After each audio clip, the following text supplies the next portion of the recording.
I'm going to ask our other presenters to come and join us, but also to add to the compliment, delighted to have with us Douglas Robinson, who's the director of the IFHA Council on Anti-Illegal Betting and Related Crime, and is the executive manager for the International Illegal Betting Research and Liaison of the Hong Kong Jockey Club, and to Louis Weston, barrister from Outer Temple Chambers, with a long and storied history of working with issues of integrity across the racing and indeed many other sporting landscapes as well. Just before we start that, and a reminder about the opportunity for questions here, please do put them onto the app. You ended, Asia, with a very clear question: did we do the right thing or not? Taking that question straight to you out here, a show of hands for those who felt that Asia got it right, that they did the right thing to prosecute the rider and the trainer, sorry, I beg your pardon, the rider and the trainer, despite them being the ones that helped you to break this in the first place. So, show of hands, did they do the right thing? And a show of hands of those who feel that perhaps that was a misplaced judgment. Okay, thank you very much. So there are a few who would share that there is a problem to deal with, an ethical challenge there. What do you make of that, Asia, as a sort of reflection on your decision? It's very similar to how the team felt. We had a lot of questions and thoughts about it. And when we're trying to promote safeguarding and trying to promote that people need to do the right thing, it was a fine balance between us doing that. Are we saying that if you don't do it immediately, you are always going to be punished? And that's not the case, because sometimes people might not have the confidence to come forward, know where to go. But at the same time, something as significant as this, every punter, everyone watching racing has the right to know that that horse is being run on its merits. And it's the fundamentals of racing. And without that, it's difficult to say that we've got a really great sport to follow. We need to ensure that the integrity always comes first, but that doesn't mean that safeguarding isn't a very close second. So seeing that show of hands is probably a fair reflection of how the team were when we did discuss it. Given the first incident, was there ever a point after that at which jockey and trainer might have come forward and essentially not been charged? If they had said, prior to that second race, this has happened to us, would they have been charged? No. I think if they'd have come forward on the day and immediately raised it with us, and particularly after that money had been handed over, they sought to claim that it was training fees, but that quick reaction would have very much fallen in their favour. Yeah, okay, thank you for that. Louis, I want to bring you and Douglas in as quickly as possible here, but let's start right at the top. We've got a case study there, maximum security, another case study we've looked at here. What have been the lessons from that, the implications of that particular judgment? Well, I think maximum security was a very difficult case because it was the first time the Saudi Cup had been run. It was a huge investment for the kingdom. It was a huge investment not just in time terms, but in terms of its reputation as a racing organization that could put on an international race. And it was tricky for legal reasons because maximum security, as you all know, crossed the line first, and a couple of days afterwards, the trainer in America was arrested, having been under investigation for transporting drugs across state lines. The horse had never tested positive for any drug in America when it was running or when it arrived here in the kingdom, or pre or post-race samples. So you have this huge problem if you're the Jockey Club of Saudi Arabia. Do we pay out the money when there's now a great deal of suspicion about the race? And there was a huge clamour and a great deal of pressure on the people who run racing in this kingdom. And they stood up to that pressure. They went out and they took independent legal advice from a tall, curly-haired barrister and a London firm of solicitors. And the advice, no surprise, was you ain't going to get very far at the moment, but we know there's a big prosecution going on in America. Sit tight. And sitting tight is sometimes a very difficult thing for a regulator to do because it's fighting against public pressure.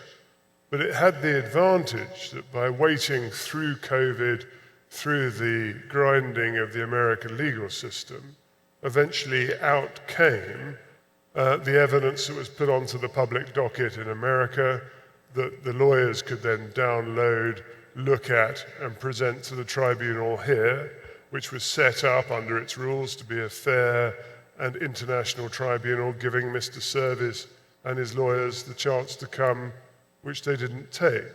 So I think the lessons of that case are, if you're a regulator, be bold, be prepared to wait, make a proper decision, take some time, take some proper advice, but be prepared not to go with the immediate clamour.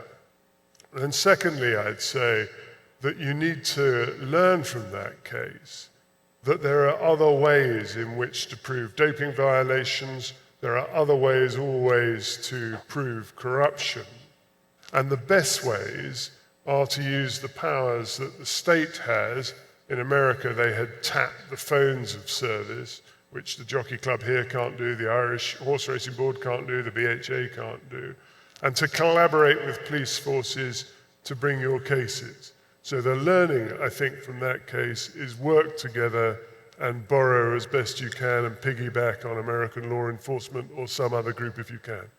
Kim, thank you very much indeed for that, Louis. Kim, you talked about confidence being absolutely key. Without the confidence, you're shot, basically. Every day that goes by when a case like that is hanging over racing or hanging over any jurisdiction is a day in which public confidence drains away. So Louis' message is be bold, hang on and wait. How sustainable is that? It's very sustainable, David, because sometimes there's an element or a necessity to act in a timely manner, and racing has always sustained itself on immediacy. So the immediacy of stewards taking action, the immediacy of protest objections, of launching those inquiries that we saw into the Hilson case, so that the public is able to be reassured and have that confidence that matters are being attended to in a timely manner. But there are, conversely, the times where you've got to hold your nerve and you've got to, for the benefit of the sport and to achieve the best outcome for the sport, you've got to hold your nerve and you've got to see it through, and you've got to wait until you've got the necessary amount of information and evidence to be able to successfully prosecute. Because there's no point in wading in early and then get beaten down the road. I must say, as a journalist, I'd be very interested to speak to Peter Scargill about the value, the trade, if you like, in terms of holding back off a story for the sake of an exclusive. I understand your point from a lawyer's perspective, but maybe we can talk about that afterwards, Peter. That would be interesting to me. Let's move into the realm of anti-legal betting, Doug. And we've talked quite a bit about predictive markets already. We haven't talked so much about crypto. And we know it's huge. It's presumably huger than the last time we met. So, give us a sense of the challenge there now. Sure, thanks, David. And if I could, just quickly to remind a little bit about that context of cryptocurrencies and talk a little bit about illegal betting, right? What it is, why it's such a threat. We've heard it being said multiple times throughout this conference. And really, to remind or to restate, it continues to grow faster than legal markets. And the primary reasons are what I call the 4 Ps, right? It's better price, better placement, better product, and better promotion. At the same time, I think this has been said before, but it's a good time to reiterate it. Illegal betting has exploded over the past couple of years. There's a couple of reasons for that. Changes to consumer behavior. I'm not going to get into that. I think that's been discussed multiple times over the past couple of days. But also another item that the council is seeing is this growth of what we call pseudo-betting licensing regimes or light touch licensing regimes. So illegal betting is exploding. It's bad for a number of reasons. Again, to remind it engenders sports corruption, it causes huge amounts of gambling harm, much more so than legal operators, causes other related criminality, and increases the tax burden. It doesn't pay any taxes. And the cost of that is huge, right? 3.5 trillion US dollars is the estimate, a huge cost for society. And coming to your point, David, about crypto is fueling this explosion, right? If illegal betting was growing more rapidly than legal markets, cryptocurrency and the ability for these illegal betting operators to receive those betting funds in cryptocurrency is only turbocharging that growth. Customers love it because transaction times are really short, much more so than normal transaction methods. Using crypto means that the customer is essentially anonymous, not completely anonymous. There are ways to track crypto transactions. It's not easy. Lastly, customers love it because they don't have to go through KYC, know your customer, CTF, counterterrorism financing, AML, anti-money laundering, plus affordability checks. They don't have to do any of that. An analysis from the council shows that this crypto-enabled illegal betting is growing massively. So the last time we talked about it in 2024, certainly the last time the council looked at it, we examined a group of illegal betting websites, and we found that roughly 25% of them were offering cryptocurrency payments on board. We repeated that analysis late last year, and that figure is now close to 50%. And at the same time, in late 2025, we looked at the legal market as well, and almost certainly one or two legal operators, or what were classified as legal operators at the time we did that analysis, were allowing cryptocurrencies. I would hazard a guess that they probably stopped offering cryptocurrency deposits and withdrawals, or they've perhaps moved into the grey illegal market. So what this shows is a very clear bifurcation in the market between crypto acceptance. You've got a rapid growth in the illegal space, and from the legal perspective, firms and operators exiting that particular area. And what we're also seeing, talking about some of the reasons why illegal betting is bad, and crypto-enabled illegal betting is even worse, right? Obviously, there's a additional money laundering risk to that. It further causes sports corruption. So we came into some recent news that Indian cricket players were being paid in crypto to throw matches. And it also increases gambling harm. What is happening from a regulatory perspective? Not a huge amount. And I just want to read a quote from our findings. Whilst financial regulators have begun to impose controls on crypto assets, gambling regulators have largely failed to keep pace.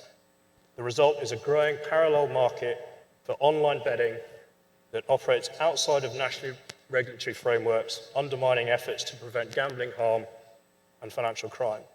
Now, to finish up, David, there's a couple of things authorities could be doing. For one, updating legislation to explicitly regulate those crypto deposits and withdrawals. They could be requiring operators to verify real-world identification before depositing those cryptos. Perhaps some further collaboration with blockchain analytics firms. And last but not least, banning high-harm crypto linking products. So a little bit there around crypto and how that's really fueling today's explosion in illegal betting. Well, thank you for that. Let's stick on troublesome markets, if I can put it that way, for a moment. And we've heard quite a bit about predictive markets now over the course of 2 days, and Winfrey brought that up and gave us a sense of the scale that's come into play there. Again, what can you do about that? I think the point was made very clearly that they can be manipulated very easily as well, potentially. So it's a hit on your business, it's a hit on the market. What can you do about that? Yeah, absolutely. And I think someone else said it in one of the earlier sessions, integrity risk is where there are gaps in the systems, and the real issue with prediction markets is it falls in between those gaps. Financial regulators are looking into regulating prediction markets, gambling regulators perhaps less so. And as what certainly we're seeing in the council is, as that discussion is happening, prediction markets are rapidly filling that space. What can be done? Certainly from a racing perspective, talking to the regulators, educating the regulators around these issues of predictive markets. Why are they a problem? Again, to sort of perhaps reiterate some of the earlier points, they're a problem. No customer protections in place, huge corruption risk, heightened corruption risk there. They're a betting exchange, so there's an ability for the placement of bets or event contracts to lose, which heightens corruption risk. There's heightened risks from insider trading and outcome manipulation, but also from a customer perspective, and I'm sure we'll have all seen this in the news recently, settlement disputes. So for example, Polymarket, which was one of the prediction markets mentioned yesterday, in the terms of they had a market which was, does the US invade Venezuela by the end of January 2026? Of course, we all know what happened. They failed to settle in the minds of where their customers thought, because of it was in the terms and conditions about the specifics about what constituted an invasion there. So what can we do about it? Is to educate and to help understand, help the regulators understand, and as well as the policymakers understand what are the pains here, right? And certainly in the US, we've seen a lot of other sporting organizations do that. I believe the NBA have sent multiple letters to the prediction markets regulator in the US in order to drive home those points. The last point I'd like to add is also closer collaboration, right? It's educating the regulators and the policymakers, but also educating each other, right? What have we done? How is it effective? What are the opportunities going forward here? Okay, thank you. Yeah, I was going to ask about how far you're getting through on that message. We might come back to that in a moment. But from predictive markets to prediction models, which you've shown us, Jack, you've given us 3 very good examples. I mean, if we're talking about predictive markets turning into manipulative markets, then obviously the work you're doing is going to help to assess every race once again. What's the next stage, though, for you? Because you're always in a digital arms race here. Yeah, realistically we are. It's very difficult to keep up with the proliferation of the prediction markets. I suppose the easiest way is to make our own predictions potentially better, able to keep up with those illegal markets. One way potentially to do so is look at the arms that we've got, look at the variables that we're using, try and increase the number, take in new kinds of data. Probably a good opportunity to plug some of our exhibitors out there. There's lots of good stride analytics data that's coming into racing, lots of good geospatial data during the race, which can help our models get better. With better predictions comes better reliance, and with that better reliance on our models, we can more authentically tackle or differentiate between the illegal markets. Do you think the data you've got at the moment is convincing? I mean, are you convinced by it, or do you need this next generation of data points? I mean, I would like this next generation of data for sure, but I think thus far in our journey, I would be happy to rely on it. I mean, I wouldn't get up here and present on it if I wasn't willing to back it. But I'm just sort of making the point. It's a non-stop, isn't it? It has to be a non-stop. Yeah. Absolutely. Always will be. Yeah. Kim, how, when we look at the challenges are coming thick and fast, and every time we'll have this conference, we're in the same boat. We're faced with new challenges.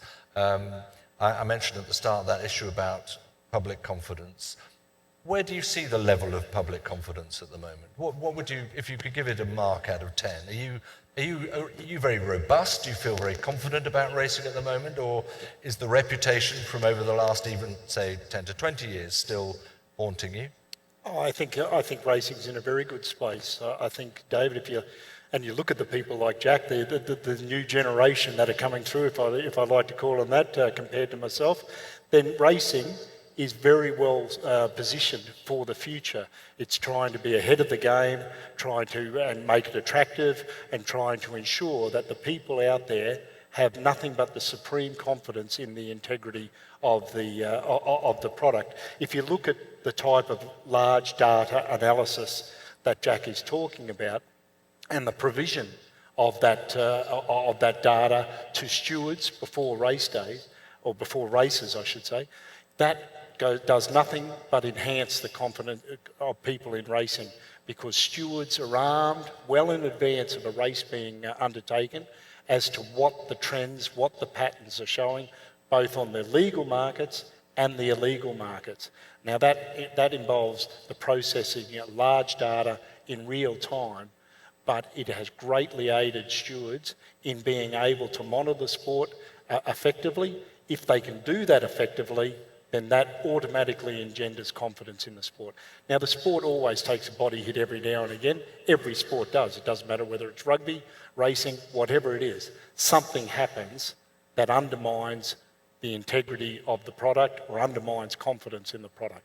But racing has an enormous ability to bounce back. And it has that ability because it has people that have nothing but the agenda of making it the best product that it could possibly be. That's a very clear message. I'm going to throw that question, Louis, right down to the other end of the table as well. What's your sense of public perception about the integrity of racing, and indeed perhaps in the bigger firmament of other sports as well at the moment over the last, again, 5 to 10 years? Is it as encouraging as Kim sees it, do you think? Well, I've been doing this for a long time now, across a range of sports. And I think as time has gone by, the public are more aware of the difficulties there are in regulating sport, in prosecuting things fairly, and in terms of gathering evidence and putting cases together.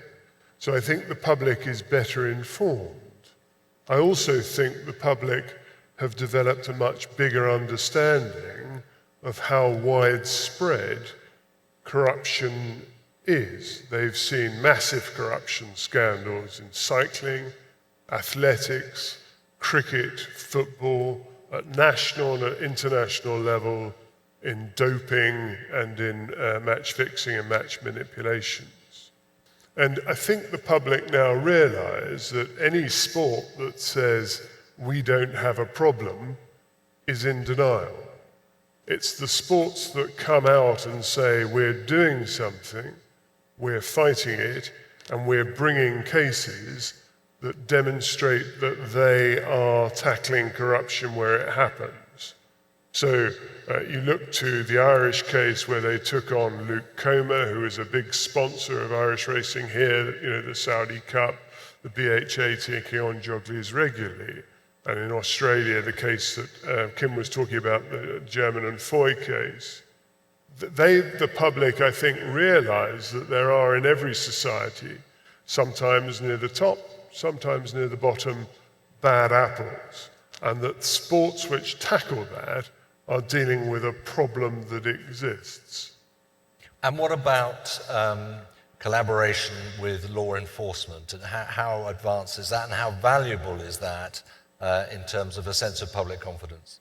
I don't think now in the modern world you can bring a case without being able to get hold of people's phones. Back in the day when I started, you used to be able to go to court, or you used to be able to go to the phone providers and pull out their mobile phone data and look at the calls they made and the text messages they sent. Then they started using WhatsApp. Then they started using other private means of communication. And you just can't get there from the outside. So what you need to do in a corruption case, almost invariably, is get hold of the phone. Download the phone, see what's on it. If you can't do that, the other thing you always are looking for is human intelligence, the whistleblower, the confederate who's given up on it, or in one case I did a while ago, the disgruntled girlfriend who didn't like her boyfriend no more and was happy to hand him over to the authorities.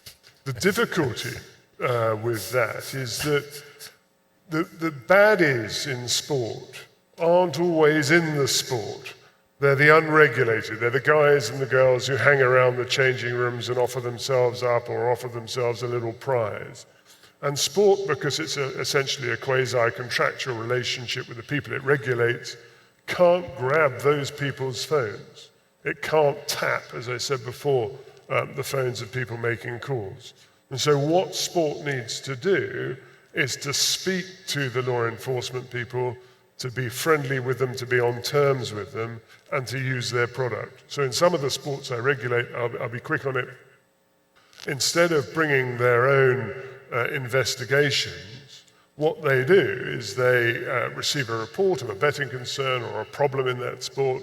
They ring up one of the state bodies in the UK and say, can you investigate this?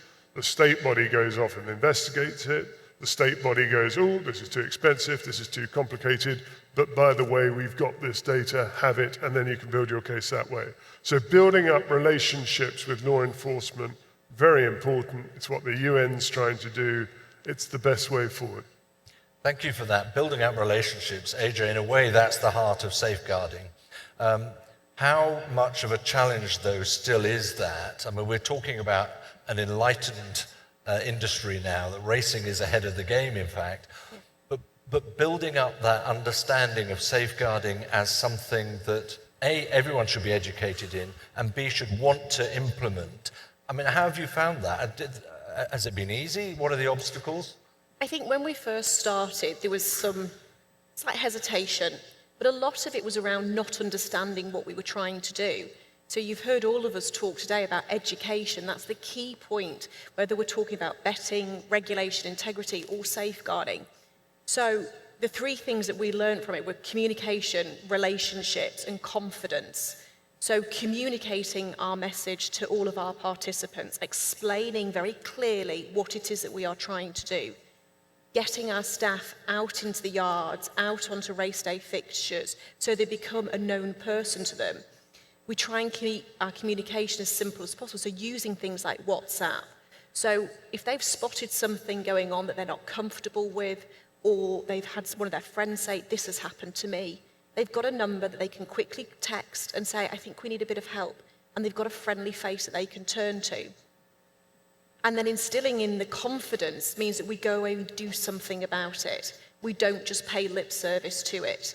Because it's all too easy to say, yeah, we'll look into that, and do nothing.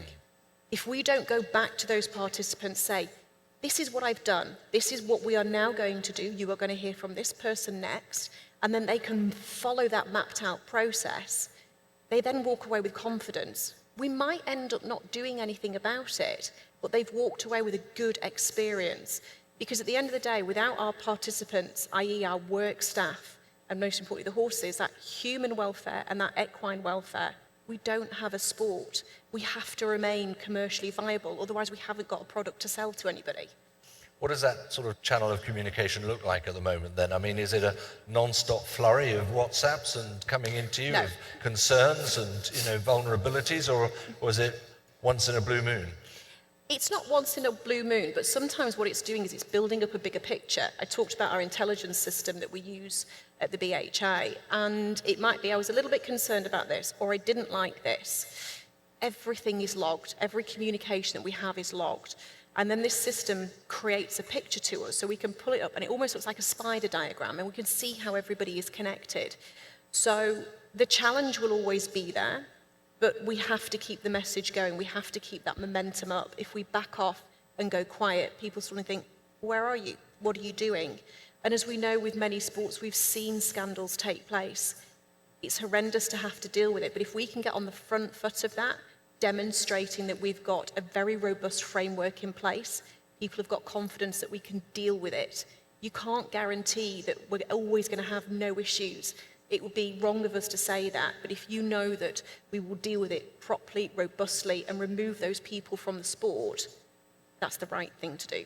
And how far away are you from a culture where it's not about, oh, we know we shouldn't do that, it's just that doesn't even enter into it, that it's genuinely a sort of welfare-led world Yeah.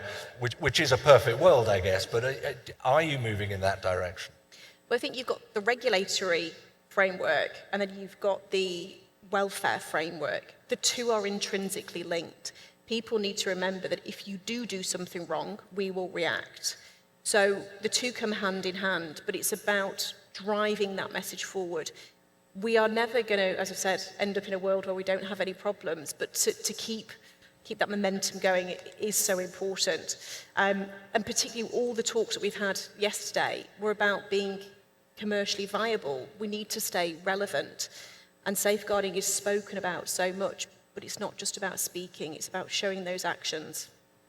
Could I ask you again, Louis, perhaps on some of the wider implications of race fixing, of manipulation? What are they? I mean, how much wider does this go than an individual case here and there? Sorry, that was me. No, I was throwing that to Louis. Louis. You've had your go, Asia. I think the way of looking at it is it's so much more intelligent for a criminal organization to target sport than it is to shift drugs round. Because if you're selling drugs across borders, you have to deal with some fairly dodgy people who may pull a gun on you, and you face 25 years to life in Chokey. Not much fun. If you take a pop at sport, most jurisdictions don't have sufficient criminal sanctions to make it a big risk. It's hard to detect, it's hard to prove, and it's particularly hard to prove to the criminal standard. And so it's an intelligent decision for crime to come after sport. And that means across all of the sports, they are looking to make money from it. And they can do it relatively easily because of the legal betting problems, because there are so many markets on it. And what I think generally is that it's been a great conference for me to come to. It's my first time here. I think I've behaved fairly well. I might get invited back. I don't know. We'll see. But what you learn listening to how you promote the sport, how you market it, how you make it interesting, is that all of these lessons are brilliant, but you're selling a product, and the product is sport. And if the product you're selling has been corrupted or it's been affected by dope, you don't have a product. And you've got to fight all the time to keep your product clean and to keep your product saleable. And that means investing in relationships, investing in safeguarding human intelligence, investigating in relationships with police forces. But it also means investigating on the unattractive side of racing, the anti-corruption battle, the integrity departments, and the unattractive lawyer who prosecutes the cases on behalf of the organizations. Yeah, good point, Louis. Thank you very much. Kim, I just wonder, we've covered a good range of integrity issues here. There are always more coming along. I think gene doping was one brought up by Natasha Hamilton from Australia at the last conference. Where are we with other areas? How much broader is it than perhaps we've even discussed here? I think the biggest threat to the integrity of horse racing is illegal and unregulated betting markets. And I think that that's an existential problem for racing because of the anonymity of it. Nobody knows who's behind the money. We can see patterns, we can see trends. The introduction of cryptocurrency makes the transactions very quick and everything happens very quickly. So I think that fundamentally that's the biggest threat to horse racing or the integrity of racing, and that's setting aside the sustainability of racing through betting. But unless we can deal with those matters, stewards are going out there to a large degree with one hand tied behind their back, because if it's through legitimate and regulated wagering service providers, then there's a trail, and that trail can be prosecuted by stewards and racing authorities. If it isn't, if it's behind an opaque curtain, then it makes it all the more difficult. And that's what we need to do. The potential problem, that's the actual problem. The potential problem is the gene doping type of scenario. One thing about racing is it's been largely reactionary over the years, but on this front it's very proactive with the rules and with what Natasha Hamilton has done. Very much racing is on the front foot when it comes to gene doping. Okay, and you see that as a potential problem rather than something that might already be... I hope so. Yeah, of As course. in, I hope it's not an actual problem now, but I tend to think it's more a potential problem down the track. It's just one other thought I had, which perhaps any of you might be interested in addressing, which is we have the enhanced games approaching us, which is the it's no holds barred, if I could put it that way, in terms of a sort of vaguely Olympics event where you are allowed to take certain steroids. They're not illegal drugs, they are just banned by most sporting bodies. What does that do to the public perception of what's acceptable, what's unacceptable? I mean, I don't know, Jack, do you think are you going to watch it? Do you find that quite an exciting proposition? Because I think our own response to these things will have a big impact on how people see it. Yeah, true. I think it's a bit like a car crash, really. You don't want to watch it, but you probably will. I think from a modelling perspective, it would certainly be interesting. I'd like to see how many bets are placed on these things. But when you open up the market to take what you want when you want, it's rife for manipulation if you give them that much of a leash, really, without rules to keep them in place. There's open for a lot of corruption, particularly with the markets Doug's been exploring and talking about. There's almost nothing to keep them in line there, really. I guess the reason I ask it is because that was born out of a sense that, well, they're all doing this anyway, aren't they? So let's take the rule book away. And is there no sense of that in racing, that there are cheats out there? There are cheats, whether it's in terms of betting, there are cheats, whether it's in terms of race fixing, and that is just part and parcel. You've got to fight it, you've got to fight back, but I just wonder if the public perception is actually a little more jaundiced than I'm hearing from the panel up here. I think not. I think the public would rightly condemn the enhanced games in general. There may be some people who will watch on some of the higher numbered digital channels who will find it entertaining. But I'm a father of 3 very attractive children, thanks to their mother. And I wouldn't want my children to be successful athletes in the doped games. I wouldn't want to watch a doped competition. And I suspect the enhanced games will go the way of all sorts of other enhancements that people prefer a natural, honest, decent product. I don't know that there's a real lot that I can add to that. Coming from a career regulator, the whole concept of it is polluted, and it'll go by the way of the dinosaurs for sure. But in the meantime, it's just something to be. It's a sidetrack, and that's all it is. And I think people will always come back to the contest, and the contest being on a level playing field in a fair and transparent manner.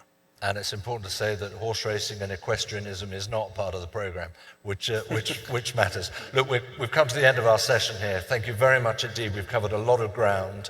There are still so many challenges in this field, and there always will be. And I think we come back to it time and time again. But as you said at the start, in terms of confidence, Kim, I don't think there is anything more important if you want your sport to succeed. So, ladies and gentlemen, our panel, thank you very much.